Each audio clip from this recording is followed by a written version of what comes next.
విశాఖపట్నం నుంచి ఇన్స్టాగ్రామ్లో చూసి కలర్ ఇంప్రూవ్మెంట్కి, ట్యాన్ రిమూవ్కి ప్రోడక్ట్స్ అయితే ఆర్డర్ పెట్టుకున్నారు. అలాగే టెడ్డీ బేర్ లిప్స్టిక్ కూడా ఆర్డర్ పెట్టుకున్నారు. రాజలక్ష్మి గారు అయితే చాలాసార్లు ఆర్డర్ పెట్టుకున్నారు ప్రోడక్ట్స్ వచ్చి. రిటర్న్ గిఫ్ట్ వచ్చేసి హెయిర్ బ్యాండ్.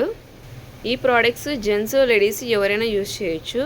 ప్రోడక్ట్స్ వచ్చేసి ట్యాన్ పోవడానికి ఫేస్ వాష్, అలాగే కలర్ ఇంప్రూవ్మెంట్కి సోపు, టెడ్డీ బేర్ లిప్స్టిక్ ఆర్డర్ పెట్టుకున్నారు. ఈ ప్రోడక్ట్స్ మీకు కూడా కావాలి అనుకుంటే స్క్రీన్ పైన ఉన్న నంబర్లను సేవ్ చేసుకొని వాట్సాప్ మెసేజ్ ద్వారా అయినా కాల్స్ ద్వారా అయినా కానీ మీ ఆర్డర్ని మేము తీసుకుంటాము. మా సెలూన్ వచ్చేసి Manikonda, Palaguda, Hyderabad, Babai hotel opposite Shri Divya colours beauty salon. Morning 10 to night 10 వరకు ఓపెన్లోనే ఉంటుంది. సండే కూడా ఓపెన్లోనే ఉంటుంది సెలూన్ అయితే. లోకల్ అయితే ర్యాపిడో కూడా చేస్తాము. లేదు అనుకుంటే సెలూన్కి విజిట్ అయ్యి కూడా ప్రోడక్ట్స్ తీసుకోవచ్చు. మా దగ్గర అయితే పింపుల్స్ వల్ల వచ్చిన మచ్చలు తగ్గడానికి, అలాగే హెయిర్ ఫాల్ కంట్రోల్కి, డాండ్రఫ్ కంట్రోల్కి, పిగ్మెంటేషన్కి ప్రోడక్ట్స్ కూడా ఉంటాయి. ఒకవేళ మీకు ఆ ప్రోడక్ట్స్ కావాలి అనుకుంటే మమ్మల్ని ఒకసారి కాంటాక్ట్ అవ్వండి. మా నెంబర్ స్క్రీన్ పైన ఉంటుంది.